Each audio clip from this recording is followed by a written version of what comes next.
MDA5 aujourd'hui, vidéo en dehors de la Coupe du Monde car je vais parler de Marc Cucurella au Real Madrid, donner mon avis, dire les clubs par où il est passé pour montrer qu'il a clairement très un club, euh, es- expliquer si c'est une bonne chose pour le Real Madrid et surtout le Chelsea Football Club. Bref, je vais vraiment essayer de vous faire la meilleure vidéo possible. Commençons par son prix. Il a été acheté par soit vers 60 millions d'euros. Donc pour moi, c'est une offre plutôt assez basse quand même parce que Marc Cucurella, certes, il va bientôt avoir 28 ans, mais je trouve qu'il est dans le top 3 des meilleurs ailiers latéral gauche de la saison, même de la saison dernière. On se rappelle tous son excellente Coupe du Monde des clubs, son excellent match face au FC Barcelone, ses excellents matchs en Première Ligue. Donc pour moi, je trouve que c'est un peu bas son prix de 60 millions d'euros. Mais je comprends clairement le Real Madrid d'en profiter. Parce que côté Chelsea, ils auraient pu espérer le vendre plus cher, mais côté Real Madrid, ils peuvent être fiers pour l'instant du mercato. En prenant Konaté gratuit, certes, il n'a pas fait la meilleure saison possible à Liverpool, mais je trouve qu'il a quand même pas mal de talent. Où il nous l'a démontré la saison dernière, où Liverpool a fini champion de première ligue. Ensuite, ils ont acheté Bernardo Silva gratos. Certes, il demande beaucoup de. Ah, il demande un. Il gagne. Ah, il demanderait à peu près vers 10-15 millions d'euros. Donc ça montre quand même qu'il est ambitieux. Mais je trouve qu'il a totalement droit parce que en plus il est gratuit donc il n'y aura pas son prix de transfert. Et surtout Bernardo Silva pourrait être important au sein du Real Madrid de soit repositionner en 8 ou en 10 alors qu'ils ont déjà Bellingham, Arda Güler. Donc franchement je pense que ce serait plus dans un rôle de 8 où il est extrêmement bon pour récupérer la balle.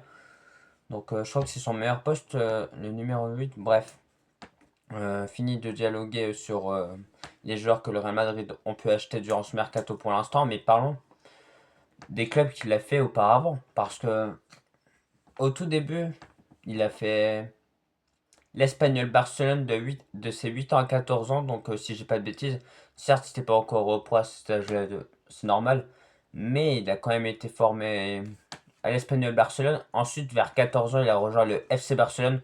Donc c'est un maintien de cœur de base. Mais non, il a préféré penser à lui, à sa carrière plus tard, chose qui peut se comprendre. Mais du côté du FC Barcelone, ça ne passe pas du tout parce que le FC Barcelone était clairement intéressé par ce joueur. Mais non, le Real Madrid, comme par hasard, ont décidé de s'intéresser comme ils ont fait pour Dumfries alors que le FC Barcelone était intéressé il y a un mois. Ils ont pris trois joueurs que le FC Barcelone était intéressé. Vous allez me dire que c'est un pur hasard, mais je ne crois pas parce qu'ils ont pris Bernardo Silva. Le FC Barcelone, il y avait beaucoup de rumeurs comme quoi on disait qu'il allait rejoindre le FC Barcelone. Ensuite, Denzel Dumfries vers mi-mai, début mai, le FC Barcelone était intéressé par lui.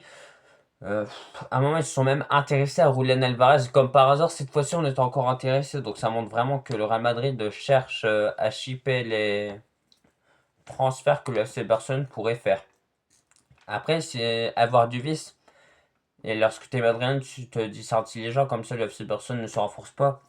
Mais lorsque t'es supporter neutre, tu trouves ça un peu injuste, voire dégueulasse de faire ça. Chacun a son interprétation différente. Mais vous voyez, quand je vous ai dit, Kouré, il a été formé au Barça.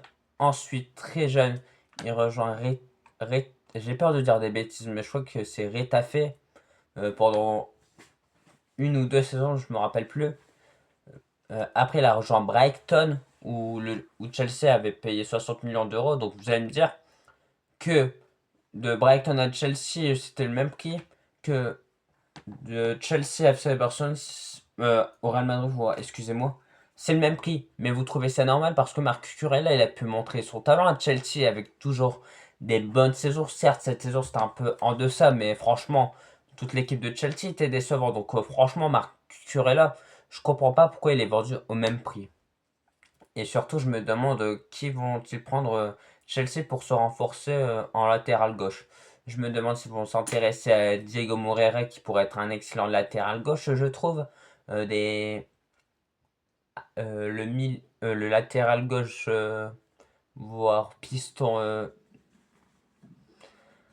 Heu, de Newcastle, Lewis Hall, franchement, ça reste à voir parce que je trouve que quand même, c'est un peu dommage le prix qu'ils l'ont vendu. Mais pour le Real Madrid, je répète, c'est une excellente prise. Ils pourraient être très fiers de Marc Cucurella car, franchement, ils font énormément d'efforts. Mais je me demande pourquoi l'avoir pris parce que je trouve que c'est pas le poste qui manque le plus. Il manque plus un milieu de terrain parce qu'en latéral gauche, certes, Carreras n'a vraiment pas fait sa meilleure saison, mais je trouve qu'il a du talent et qu'il est en concurrence nette avec Marc Cucurella. Donc franchement, je sais pas qui sera titulaire la saison prochaine au sein du Real Madrid. Si ce serait Alvaro Carreras pour son âge ou Cucurella pour son talent et son expérience. Franchement, c'est une incompréhension de l'avoir pris ce joueur.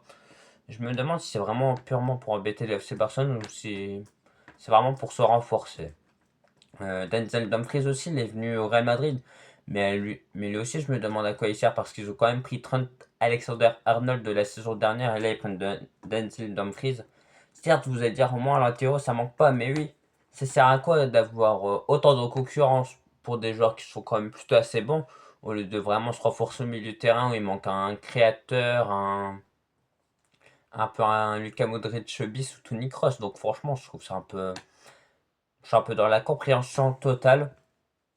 Mais le Real Madrid, espérant pour eux, sachent ce qu'ils font. Mais sinon, ouais, Marco Kurela a trahi le FC Barcelone, c'est le cas de le dire. Mais après, comme j'ai regardé une vidéo, soit tu penses vraiment cœur, ne pas rejoindre le Real Madrid, soit vraiment, je sais pas, peut-être purement financier, purement sportif d'avoir rejoint le Real Madrid. À un moment, dans une interview, il avait dit ouais, si je rejoins le Real Madrid, je me rase les cheveux. Bah, j'attends toujours que tu le fais parce que là, tu as rejoint le Real Madrid. Ça vous montre que les joueurs, lorsqu'ils disent quelque chose en interview, ils ne respectent pas forcément ce qu'ils disent. Donc attention parce que c'est plus pour bien passer dans les médias de dire ce genre de choses que vraiment object, que vraiment dire la vérité. C'est pour satisfaire les fans. Et à un moment, Marco Corella, il y a à peine peut-être une semaine, on lui posait une question Atlético de Madrid ou FC Barcelone dans le sens il va rejoindre lequel de club. Il a dit question suivante. Donc franchement, je me disais que c'était parce que Marco Corella avait encore d'intérêt pour Chelsea. Mais non, parce qu'il a quand même quitté le Chelsea. Alors que quand même, Xabi Alonso, il voulait de lui, il voulait faire quelque chose de grand avec Marco Corella, peut-être être le joueur le plus important de Chelsea où il est tellement polyvalent, il peut être ailier gauche, latéral gauche, balle au pied, il a pas peur, pour défendre, il a pas peur, pour se jeter efficacement, il a pas peur. Franchement, Marc Cucurella, c'est ça ce que j'aime avec lui. Parce qu'il est capable de tout faire. Certes, c'est vraiment pas le plus grand, mais franchement, quel grinta ce joueur encore. Franchement, je trouve ça dommage de la part de Chelsea et surtout, encore une fois, je me demande qui vont-ils prendre à la place. J'espère un profil plutôt assez intéressant. S'ils prennent Zigo Moreira ou Lewis Hall, pour moi, ça pardonnerait le départ de Marc Cucurella. Mais si c'est pour mettre, je sais pas, le jeune Yorel Hato à la place de Cucurella, je trouverais ça dommage. Donc, parce que Yorel Hato, certes, il a encore du talent. Et surtout, il y a énormément de talent, mais je trouve qu'il quand même, il lui manque assez d'expérience pour être titulaire dans un top club comme Chelsea. Même s'ils vont jouer que la première ligue la saison prochaine. Donc, espérons pour Chelsea qu'ils prennent un profil plutôt assez intéressant pour le remplacer. Peut-être Enzo Fernandez, il suivra Marc Cucurella qui lui aussi irait au Real Madrid. Parce qu'à un moment, le Real Madrid était vachement intéressé par Enzo Fernandez. Les rumeurs se sont refroidies, mais qui sait, peut-être que ça reviendra dans quelques semaines où on parlera d'un intérêt clair de prendre Enzo Fernandez. On verra bien. Moi, en tout cas, petite vidéo hors Coupe du Monde, vraiment pour donner mon avis sur le départ de Marc Cucurella. Parler de ce qu'il a pu faire au- au sein de sa carrière, les clubs qu'il a pu faire, euh, le profil intéressant pour remplacer Marc Cucurella à Chelsea. Est-ce une bonne ou une mauvaise chose pour le Real Madrid? J'ai vraiment voulu être le plus complet. Certes, j'aurais pu développer davantage, mais je trouve que je développais déjà assez. Donc voilà. En tout cas, mon débrief est fini. Mon débrief, mon avis plutôt, excusez-moi, j'ai tellement l'habitude. Donc n'hésitez pas à liker et à vous abonner pour suivre plus de contenu Coupe du Monde et rumeurs Mercato ou officiel Mercato. Donc merci à vous de m'avoir écouté, c'était MDA5. Merci à la famille.